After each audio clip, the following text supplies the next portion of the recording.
Last time, we made the turn from metaphysics to value theory, and we started asking about what it is about death that makes it bad. The first aspect of the badness of death that we talked about was the fact that when somebody dies, that's hard on the rest of us. We're left behind having to cope with the loss of this person that we loved. Nonetheless, it seems likely that if we want to get clear about the central badness of death, it can't be a matter of the loss for those who remain behind, but rather the loss, the badness of death for the person who dies. That, at any rate, is what I want to focus on from here on out. What exactly is it about my death, or the fact that I'm going to die, that makes that bad for me? Now, I want to get clear about precisely what it is we want to focus in on here. Now, one thing that could be bad, obviously, is the process of dying could be a painful one. It might be, for example, that I get ripped to pieces by Bengali tigers.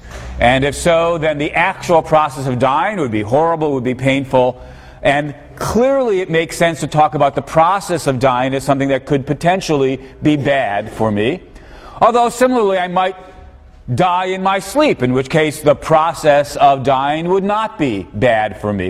At any rate, I take it that most of us, although we might have some passing concern about the possibility that our process of dying might be a painful one, that's not, the central thing we're concerned about when we face the fact that we're going to die. It's also true, of course, that many of us find here, right now, while we're not actually dying, the prospect of dying to be unpleasant. So one of the things that's bad about my death for me is that right now I've got some unhappy thoughts as I anticipate the fact that I'm going to die. But again, that can't be the central thing that's bad about death, because the prospect of my death, it makes sense for that to be a painful one or an unpleasant one only given the further claim that death itself is bad for me. Having fear or anxiety or concern or regret or anguish or whatever it is that maybe I have now about the fact that I'm going to die piggybacks on the logically prior thought that death itself is bad for me. If it didn't piggyback in that way, it wouldn't make any sense to have fear or anxiety or dread or anguish or whatever it is that I may have now. I mean, suppose I said to you, tomorrow something's going to happen to you, and that thing is going to be simply fantastic, absolutely incredible, absolutely wonderful. And you said, well, I believe you, and I have to tell you I'm just filled with dread and foreboding in thinking about it. Well, that wouldn't make any sense at all. It makes sense to be filled with dread or foreboding, what have you, only if the thing you're looking forward to, anticipating, is itself bad. Maybe, for example, it makes sense to dread going to the dentist if you believe that being at the dentist is a painful, unpleasant experience. But if being at the dentist isn't itself unpleasant, doesn't make sense to dread it in anticipation. So again, if we're thinking about the central badness of death, it seems to me that we've got to focus on my being dead. What is it about my being dead that's bad for me? Now, if we pose that question, it seems as though the answer should be simple and straightforward. When I'm dead, I won't exist. Now, previously, the first part of the class, we spent some time saying that, look, on certain views, there'll be a period of time in which you might be dead, but your body might still be alive, or you might be dead, but even though your body still exists, it's not alive, but you exist as a corpse. Put all that aside. Go to the period beyond any of that murky stuff in the short term, and just, for simplicity, let's suppose, with the physicalist, that once I die, I cease to exist. All right, so don't we have the answer to what's bad about death right there? When I'm dead, I won't exist. Isn't that the straightforward explanation about why death is bad? Now, what I want to say, in effect, is this. I do think the fact that I won't exist does provide the key to getting clear about how and why death is bad. But I don't think it's quite straightforward. I think, as we'll see, it actually takes some work to spell out exactly how non-existence could be bad for me. And even having done that, there'll be some puzzles that remain that we'll be turning to in a little while. Still, the basic idea seems to be straightforward enough. When I'm dead, I won't exist. Isn't it clear that non-existence is bad for me? Well, immediately you get an objection. You say, how could non-existence be bad for me? After all, the whole point of non-existence is you don't exist. How could anything be bad for you when you don't exist? Isn't there a kind of logical requirement that for something to be bad for you, you've got to be around to receive that bad thing? A headache, for example, can be bad for you, but of course, you exist during the headache.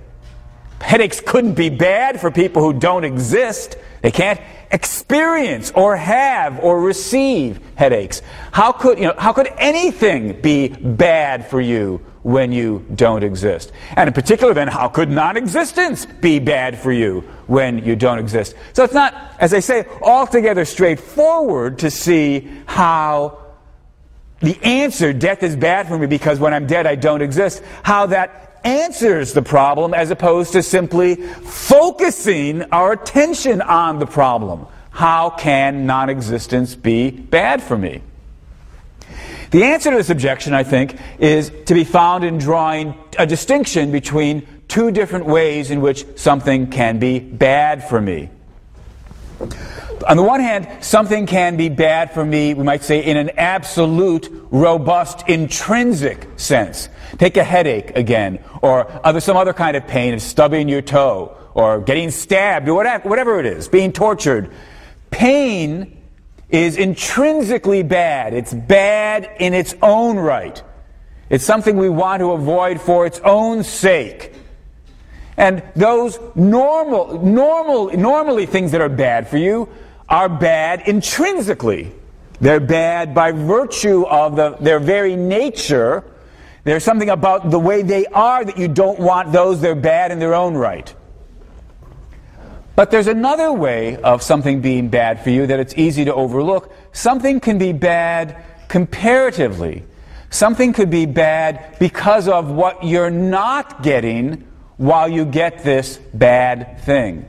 So it could be what the economists call bad by virtue of the opportunity costs. It's not that it's intrinsically bad, it's bad because while you're doing this, you're not getting something better. How could that be? Let's have a simple example. Suppose that I stay home and watch something on TV. So, a deal or no deal. I watch this on TV and I have a good enough time. How could that be bad for me? Well, in terms of the first notion of bad, something being intrinsically bad, it's not bad. It's a pleasant enough way to spend a half an hour, or however long the show's on. On the other hand, suppose what I could be doing instead of watching a half an hour of television is being at a really great party. Then we might say the fact that I'm stuck home watching television is bad for me in this comparative sense. It's not that it's in itself an unpleasant way to spend some time. It's just that there's a better way to spend time that I could be doing, in principle at least, if only I'd gone, if only I'd been invited, if only I remembered, what have you. And because I'm foregoing that better good, there's something bad, comparatively speaking, about the fact that I'm stuck at home watching TV. There's a lack of the better good. A lack is not intrinsically bad, but it's still a kind of bad in this second sense. To be lacking a good is itself bad for me. Similarly, suppose I hold out two envelopes and I say, pick one. And you open up the first one, and you pick the first one, and you open it up, and you say, hey, look, $10, isn't that good for me? Well, of course, $10 is intrinsically good. Anyway, well, it's not intrinsically good, it's only good as a means to buy something, but it's sort of good, it's worth having for its own right. But or because of what it can get you. But if unbeknownst to you, the other envelope had $1,000 in it, then we can say, look, it's bad for you that you picked the first envelope. Bad in what sense? Because you would have been better off had you picked the second envelope. You would have been having more good or a greater amount of good. Well, non-existence can't be bad for me in our first sense. It can't be that non-existence is intrinsically bad, worth avoiding for its own sake. That would only make sense if non-existence was somehow, for example, painful. But when you don't exist, you have no painful experiences. There's nothing about non-existence in and of itself that makes us want to avoid it. Non-existence is only bad for me in this comparative sense because of the lack. When I don't exist, I'm lacking stuff. What am I lacking? Well, of course, what I'm lacking is life, and more particularly still, the good things that life can give me. So non-existence is bad by virtue of the opportunity costs that are involved. Famously, W.C. Fields on his tombstone says, personally, I'd rather be in Philadelphia. Right? What's bad about being dead is you don't get to experience and enjoy any longer the various good things that life would offer us. So, non-existence does point to the key aspect about death. Why is death bad? Because when I'm dead, I don't exist. But if we ask, why is and how can it be the case that non-existence is bad? The answer is because of the lack of the good things in life. Because when I don't exist, I am not getting the things that I could have otherwise gotten if only I were still alive. Death is bad because it deprives me of the good things in life. This account is nowadays known as the deprivation account of the evil or badness of death for obvious reasons, right? The key thought is what the central bad about death, about non-existence, is that it deprives you of the goods of life you might otherwise be getting. That's the deprivation account. And it seems to me that the deprivation account basically has it right. Eventually, I'll go on to argue that there are other aspects of death that may also contribute to its badness, aspects above and beyond the one that gets focused on by the deprivation account, but still, it seems to me the deprivation account points us correctly to the central thing about death that's bad.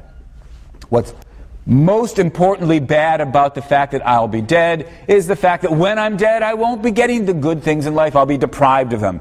That's the badness of death according to the deprivation account. Now, if we accept the deprivation account, if we try to accept the deprivation account, we face some further philosophical puzzles. Puzzles that many people have thought are sufficiently overwhelming that we, despite the initial plausibility of the deprivation account, have to give it up. First objection is this. Look, if something is true, quite general point, it seems, about metaphysics, if something is true, there's got to be a time when it's true. If I make some claim about a fact, there's got to be a time when that fact is true. You know, here's a fact. Shelley's lecturing to you now about the badness of death. When is that fact true? When was that fact true? Well, right now. Now, here's another fact. Shelley once lectured to you about the nature of personal identity. When was that fact true? Well, we can point to a period of perhaps of a week or two.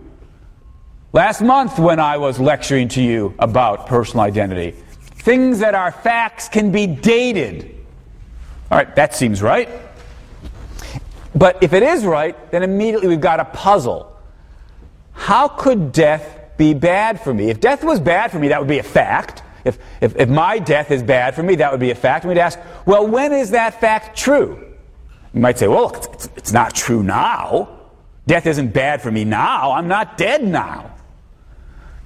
maybe death is bad for me when I'm dead?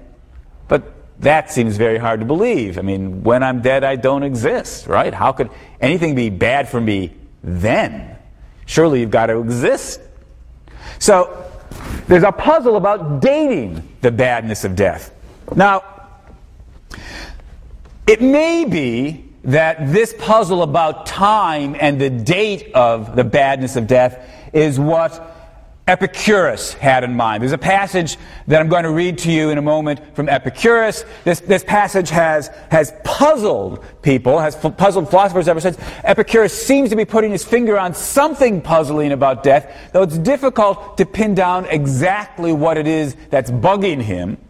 So we're going to try an interpretation or two, but first, here's the passage from Epicurus.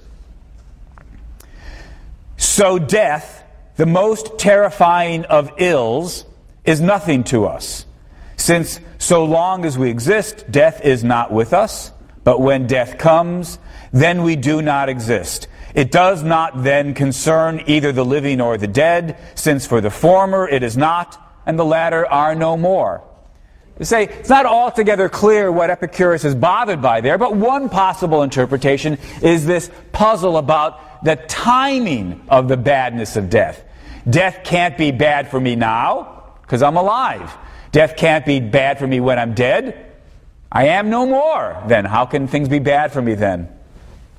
But if death has no time at which it's bad for me, and if anything that's true, any fact has to have a time when it's true, then the purported fact that death is bad for me can't really be a fact. All right, how could we respond to this objection? Well, one way, of course, is to accept the objection, say, you're right, death isn't really bad for me, and some philosophers have indeed accepted that very conclusion, maybe Epicurus. But most of us want to say, no, death is bad for me, and so we need a better answer to the, oh yeah, when is it bad for you? Objection. Two possible responses. One possible response would be to grab the bull by the horns and say, death is bad for me, facts do have to be dated, let me tell you when it's bad for me. The other possible response is to grab, as it were, the other horn and say, death is bad for me, and I agree that I can't date it, but you were wrong to assume that all facts have to be dateable. There are some things that are true that we can't put a date on. Let's start with the second. Could there be some things that are true that we can't put a date on? Well, here's one, I think, maybe. Suppose that on Monday I shoot John. I wound him with the bullet that comes out of my gun. But it's not a wound directly into his heart. He simply starts bleeding. And he bleeds slowly. So he doesn't die on Monday. He's wounded and he's dying, but he doesn't die on Monday. On Tuesday, let's suppose that I have a heart attack and I die. John's still around. Bleeding, but still around. On Wednesday, the loss of blood finally overtakes him and John dies. All right? So I shoot him on Monday, I die on Tuesday, John dies on Wednesday. Now, I killed John. I take it we're all in agreement about that. If I hadn't shot him, he wouldn't be dead. I killed him. When did I kill him? Did I kill him on Monday, the day I shot him? Well, that doesn't seem right. He's not dead on Monday. How can I kill him on Monday? Oh, he died on Wednesday. Did I kill him on Wednesday? Well, how could that be? I don't even exist on Wednesday. I died myself on Tuesday. How can I kill him after I'm dead? So I didn't kill him on Monday, didn't kill him, I was on Wednesday. I didn't kill him on Monday, didn't kill him on Wednesday when he dies. When did I kill him? Well, maybe the answer is there's no particular time at all when I killed him, but for all that, it's true that I killed him. What makes it true that I killed him? What makes it true that I killed him is that on Monday I shot him, and on Wednesday he died from the wound. That's what makes it true. But when did I kill him? Maybe we can't date that. Suppose we can't. If we can't, then there are facts that you can't date, like the fact that I killed John. If there are facts that you can't date, maybe here's another one. My death is bad for me. When is that true? Can't date it, but for all that, maybe it's true. So maybe we shouldn't accept the assumption of the argument that all facts can be dated.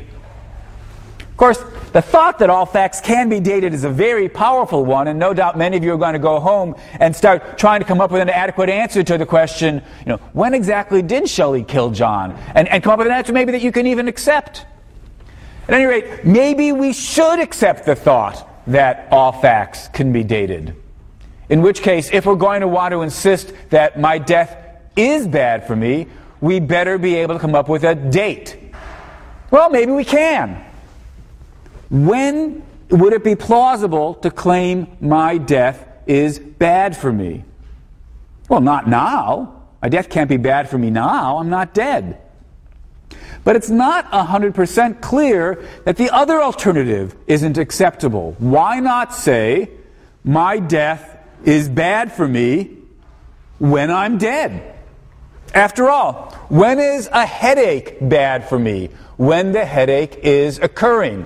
Now, according to the deprivation account, the badness of death consists in the fact that when you're dead, you are deprived of the goods of life. So, when is death bad for you? During the time, perhaps, you're being deprived of the goods of life. Well, when are you deprived of the goods of life? When you're dead. When does the deprivation actually occur? When you're dead. So perhaps we should just say, well, you were right, Epicurus, if this was Epicurus' argument.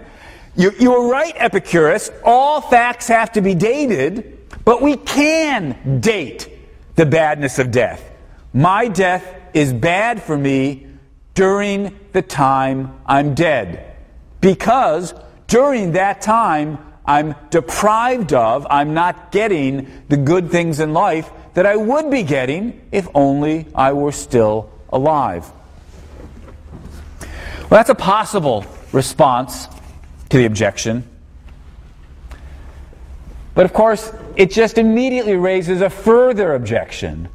How could it be that death is bad for me then? How could it be that death is bad for me when I don't exist? Surely I have to exist in order for something to be bad for me. Or for that matter, for something to be good for me. Don't you need to exist in order for something to be good or bad for you? Well, this points our way to a different possible interpretation of Epicurus' argument. The argument would be, A, something could be bad, or for that matter, good for you, only if you exist. B, when you're dead, you don't exist. So C, death can't be bad for you. Put that up on the board. A.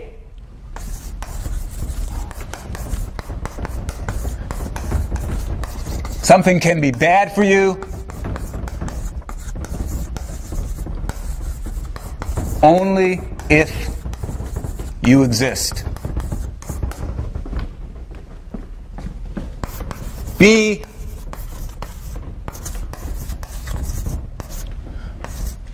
When you're dead, you don't exist.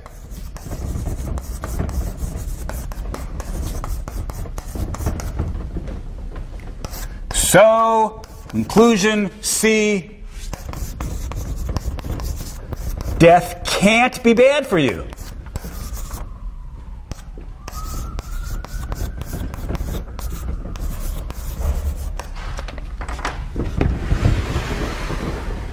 Maybe that's the argument that Epicurus had in mind. Let's hear the quote from Epicurus again. So death, the most terrifying of ills, is nothing to us.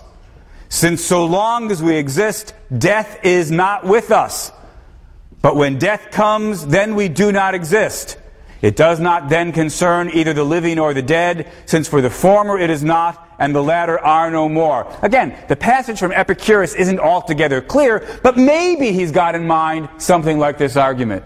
Maybe Epicurus thinks, look, A, something can be bad for you only if you exist. B, when you're dead, you don't exist. So C, death can't be bad for you.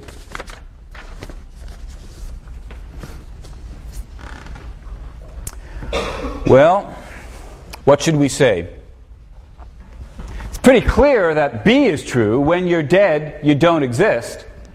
And so the conclusion, C, death can't be bad for you, looks like it's going to follow once we accept A. Call A the existence requirement. Something can be bad, or for that matter, good for you, only if you exist. That's the existence requirement for bads and goods. If we accept the existence requirement, it looks as though we have to accept the conclusion, death can't be bad for you. What should we say?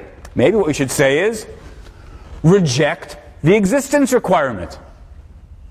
In the ordinary case, pains, being blind, being crippled, what have you, losing your job. In the ordinary case, things are bad for you when you exist. In the ordinary case, in order to receive bads, you've got to exist. But perhaps that's only the ordinary case. It's not all cases. Perhaps we should say, look, for certain kinds of bads, you don't need to even exist in order for those things to be bad for you.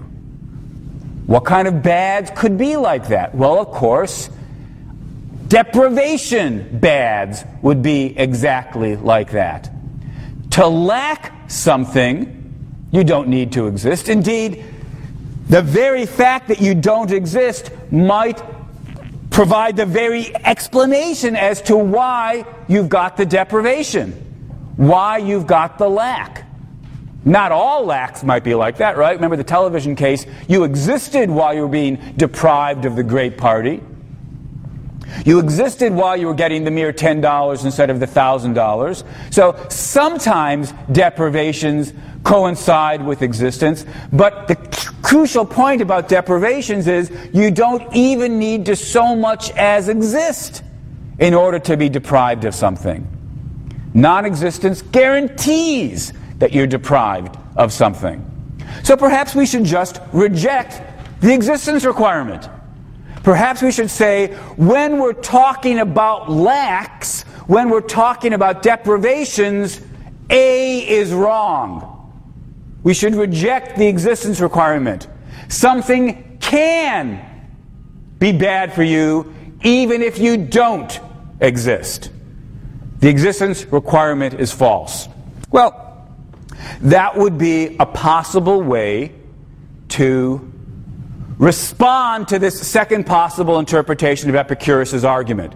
It would be a way to retain the thought that I take it we want to have, that most of us share at least, that death is bad. We'd be able to retain that thought by rejecting the existence requirement.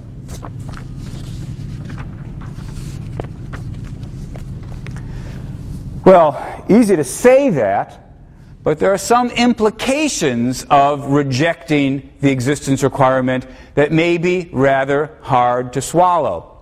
Think about exactly what it's saying. It's saying something, for example, death, non-existence, can be bad for somebody even though they don't exist. That's why my death can be bad for me even though I won't exist. But if death can be bad for somebody even though they don't exist, then death could be bad for somebody, that is to say, non-existence could be bad for somebody who never exists. Take somebody who is a possible person, but never actually gets born. It's sort of hard to think about somebody like that, so let's try to get at least a little bit more concrete. I need 2 volunteers. I need a male volunteer from the audience. Good. Okay, you'll be the male volunteer. And I need a female volunteer from the audience. Mine won't hurt. You're the female volunteer. Okay. What I'd like you to do, after class is go have sex and have a baby. Okay. Now, let me just suppose that this isn't actually going to happen. Sorry. Or sorry, I don't know. Let's consider, though, the possibility, never to be actualized, the possibility that they would have sex and have a baby. You know, his sperm join with her egg, form a fertilized egg. The fertilized egg develops into a fetus. The fetus is eventually born. It's the fetus that we got by mixing, egg 37 with sperm 4,309,000. There's a person that could have been born, but let's suppose never does get born. That particular person who could have been born, let's call Larry. Okay, Larry is a possible person. Could happen, but won't happen. Could exist, but won't exist.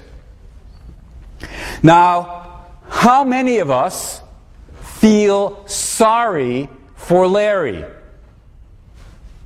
Probably nobody. After all, Larry never even exists. How can we feel sorry for Larry? Now that made perfect sense when we accepted the existence requirement. A, something can be bad for you only if you exist. Since Larry never exists, nothing can be bad for Larry. But once we give up on the existence requirement, once we say something can be bad for you even if you never exist, then we no longer have any grounds for withholding our sympathy from Larry. We can say, oh my gosh, think of all the goods in life that Larry would have had if only he'd been born. But he never is born. So he's deprived of all those goods. And if death is bad for me by virtue of being deprived of the goods of life, then non-existence is bad for Larry by virtue of his being deprived of all the goods of life. I've got it bad. I'm going to die. Larry's got it worse. We should really feel much sorrier for Larry. But I bet none of you feels sorry for Larry, this never to be born at all person.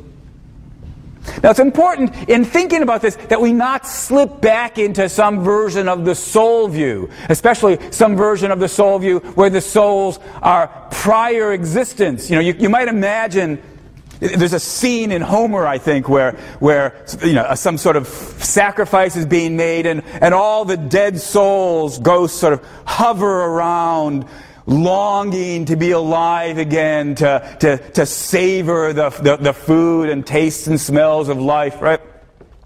If you've got this picture of the non-existent, merely potentially possible, but never to be born individuals as somehow really already existing in a kind of ghost-like state, wishing they were born, maybe you should feel sorry for them. But that's not what the story is at all on the physicalist picture that I'm assuming.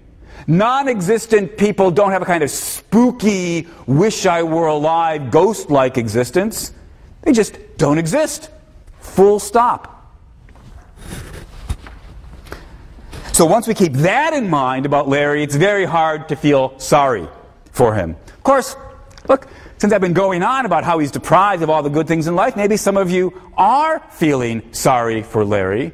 So it's worth getting clear about just what it would mean to take seriously the thought that it's bad for merely potential people never to be born. How many merely potential people are there? I want you to get a sense of just how many there are. It's not just Larry, the unborn person that would exist if we mixed whatever it was, egg 37 and sperm 4,029,000, whatever the number was. It's not just Larry who's a potential person who never gets born that would have to be an object of our sympathy. There's a lot of merely potential never to be born people. How many? A lot. How many? Well, I once tried to calculate. Well, as you'll see, the calculation is utterly off the back of the envelope, sort of rough, and completely inadequate in ways that I'll point out, but at least it'll give you a sense of just how many potential people there are. Let's start modestly and ask, how many possible people could we, the current generation, produce? Now, as I said, I made this calculation some years ago. Doesn't really matter how inaccurate it's going to be, as we'll see. It's very rough, but it makes the point. How many people are there? How many possible people, rather, could there be? Well, suppose there were 5 billion people. Roughly half of them are men, half of them are women. What we want to know then is how many possible people could the 2.5 billion men make together with the 2.5 billion women. And the crucial point in thinking about this is to realize that every time you combine a different egg with a different sperm, you end up with a different person. Right? If you combine an egg with a different sperm, you get a different genetic code that develops into a different person. If you combine that sperm with a different egg, you get a different person. You know, if my parents had had sex 5 minutes earlier or 5 minutes later, presumably some other sperm would have joined with the egg. That would have been not me being born, but some sibling being born instead of me. Change the egg, change the sperm, you get a different person. So what we really want to know is how many sperm-egg combinations are there with roughly 5 billion people in the world? Well, let's see. It's 2.5 billion women. Billion women. How many eggs can a woman have? Well, fertile periods, round numbers, not really going to matter precision, roughly 30 years, roughly 12 eggs a year. So that's how many eggs. Actually, I discovered sometime after having done this calculation that the number of possible eggs is far greater. A woman actually ovulates and gives off this many eggs roughly during her fertile period. But there's many, many other cells, I gather, that could have developed into eggs. So that's a much, much larger number of potential eggs. But this will do. 30 years, 12 eggs a year. How many men? Roughly 2.5 billion men.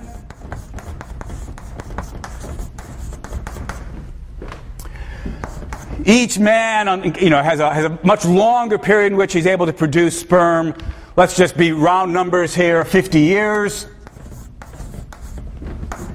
How many times a day can the man have sex? Well, certainly more than once, but let's be modest here and just say once a day. So that's 365 times a year. 365 days a year. 365 days, I guess that should be.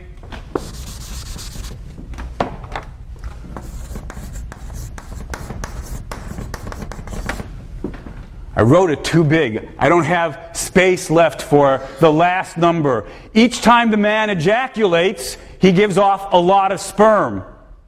How much sperm? A lot. As it happens, look this up once, round numbers, 40 million sperm each time the man ejaculates. So this last number has got to be times 40 million sperm. Okay, so if we took all the men that exist now and all the women that exist now and asked how many merely possible people, most of these people are never going to be born, of course, but we're talking about possible people. How many possible people are there? It's 2.5 billion times 30 times 12 times 2.5 billion times 50 times 365 times 40 million. That equals, I'm going to round here, that equals approximately 1.5 million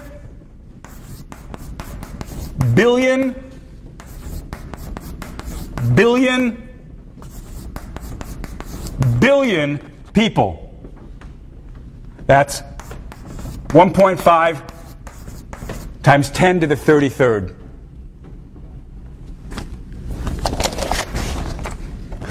Right. That's how many possible people we could have, roughly speaking, in the next generation, of which, obviously, a minuscule fraction are going to be born. If you're going to feel sorry for Larry, you've got to feel sorry for every merely possible person. Every person who could have been born that never gets born. And there's 1.5 million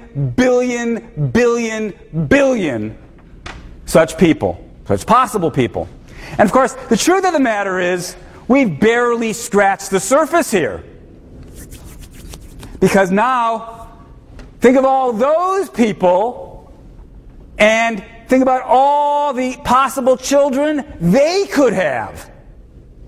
We got this number starting with a mere 5 billion people.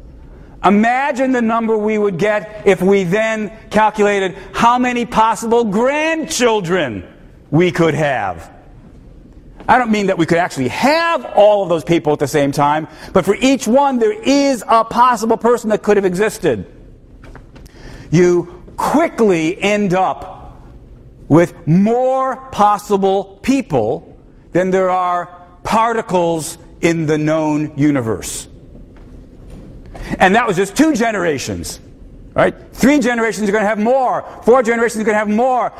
As if we think about the number of possible people who could have existed but will never exist, the number just boggles the mind.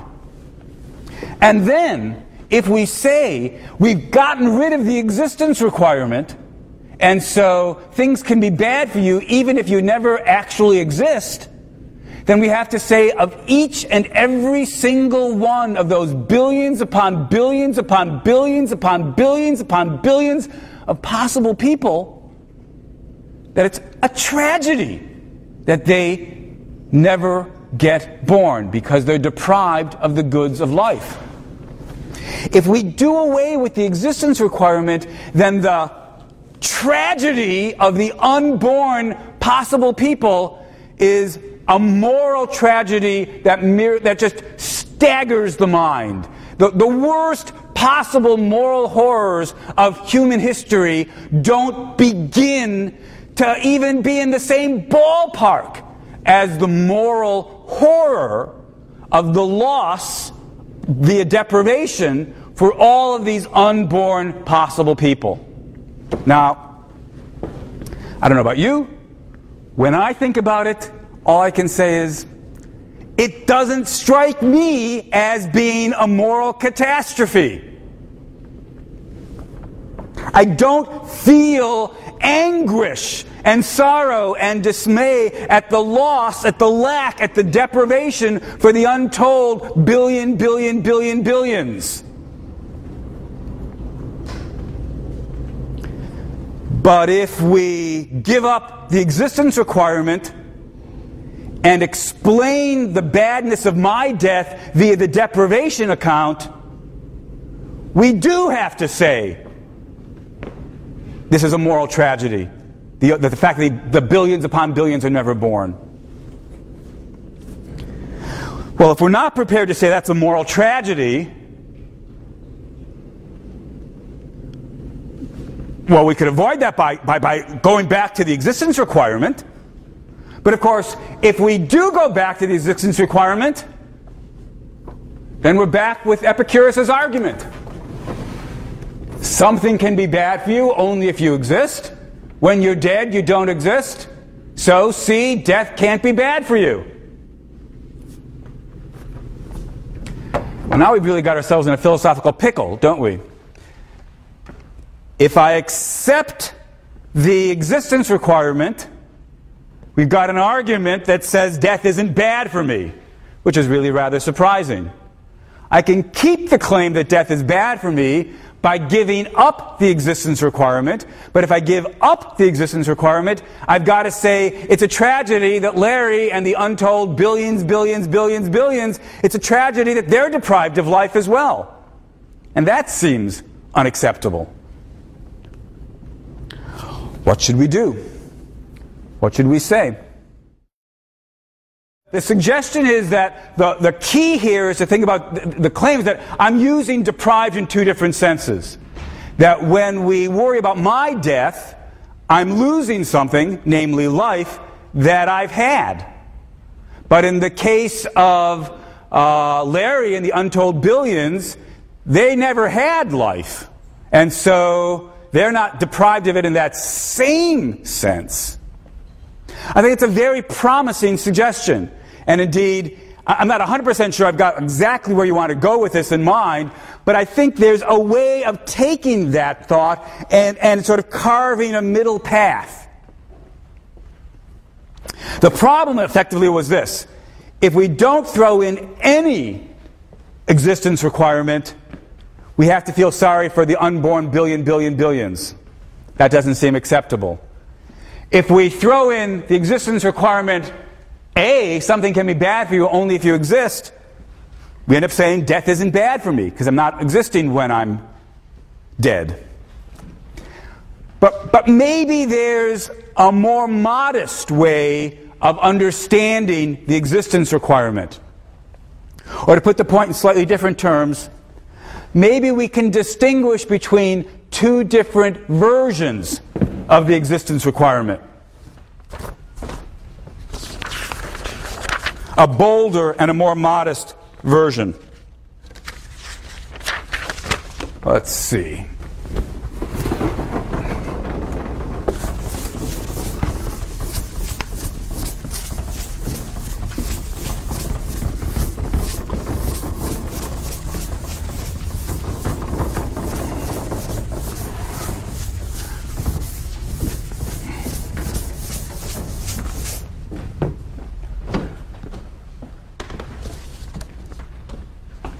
Here's the modest version.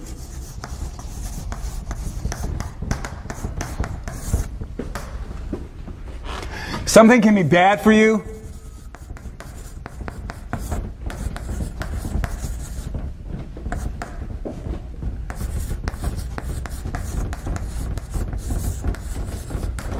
only if you exist at some time or the other.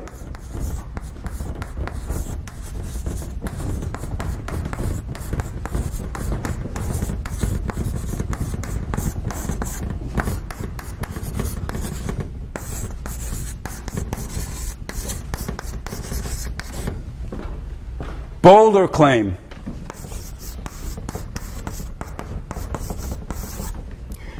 Something can be bad for you only if you exist at the same time as that thing.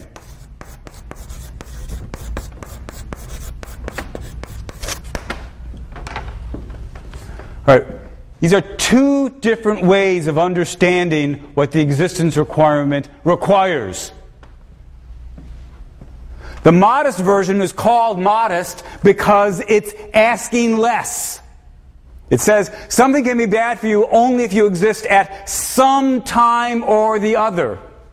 The bold existence requirement adds a stronger requirement. It says something can be bad for you only if you exist at the very same time as the thing that's supposed to be bad for you.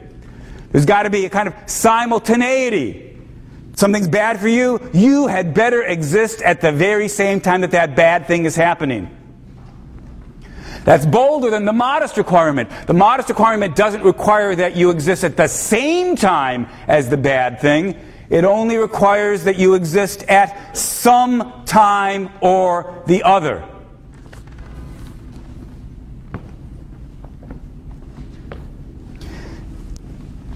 One more minute, we'll finish up. Suppose we accept the bold claim. For something to be bad for you, you have to exist at the very same time as the bad thing. Then death can't be bad for you, because you don't exist at the time of death. Suppose, however, that we accept the modest requirement. For something to be bad for you, you have to exist at some time or the other. Well, since I do exist at some time or the other, after all, I exist right now, death can be bad for me. Admittedly, I won't exist when I'm dead, but that's okay. The modest existence requirement doesn't require that I exist at the very same time as the bad thing. The bold one did, but the modest one doesn't. So the modest one allows us to say that death is bad for me. But notice, and this is the crucial point, it does not say that non-existence is bad for Larry. Because Larry never exists at all. And so he doesn't even satisfy the modest existence requirement. In short, with no existence requirement, we have to say the unexistence of the billions and billions is bad. That seems unacceptable. With the bold existence requirement, we have to say death isn't even bad for me. That seems unacceptable. But if instead we accept the modest existence requirement, we're able to say non-existence is not bad for Larry, but death is bad for me. And so that's the view that it seems to me we should be looking at. Okay.